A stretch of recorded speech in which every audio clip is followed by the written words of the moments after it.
تلنگانہ کے یدادری ضلع کے چوٹ اپل منڈل میں واقع کھیتاپور کے قریب ایک ہولناک سڑک حادثے میں 2 DSPs ہلاک ہو گئے۔ ایک اسکارپیو کار بے قابو ہو کر ڈیوائیڈر سے ٹکرا گئی۔ نتیجے میں 2 افراد موقع پر ہی ہلاک ہو گئے جبکہ 2 دیگر شدید زخمی ہو گئے ہیں۔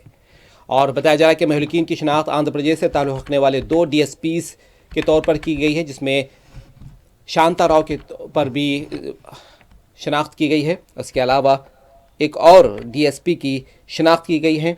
بتایا جا رہا ہے کہ شانتا راؤ اور چکرادھر راؤ اس حادثے میں ہلاک ہوئے ہیں۔ تفصیلات کے مطابق یہ کار وجے واڑہ سے حیدرآباد آ رہی تھی، اچانک ڈیوائیڈر سے ٹکرا کر سڑک کی دوسری طرف جا گری۔ اس دوران ایک آنے والی لوری نے اسکارپیو کو ٹکر مار دی، جس سے گاڑی کا اگلا حصہ مکمل طور پر تباہ ہو گیا۔ پولیس نے موقع پر پہنچ کر کار میں پھنسے ہوئے لاشوں کو باہر نکالا۔ حادثے میں ASP پرساد راؤ، ڈرائیور نرسمہا راؤ شدید زخمی ہوئے ہیں۔ نرسمہا راؤ کو فوری طور پر LB نگر کے کامنی ہاسپٹل منتقل کر دیا گیا، علاج کیا جا رہا ہے۔ مہلوک دونوں افسران انٹیلیجنس اینڈ سیکیورٹی ونگ میں خدمات انجام دے رہے تھے۔ بتایا گیا ہے کہ وہ ایک کیس کے سلسلے میں وجے واڑہ سے حیدرآباد آ رہے تھے۔ راستے میں یہ حادثہ پیش آیا۔ آندھرا پردیش کے وزیر داخلہ نے اس واقعے پر گہرے رنج و غم کا اظہار کیا ہے۔ مہلوکین کے خاندان سے تعزیت کی ہے۔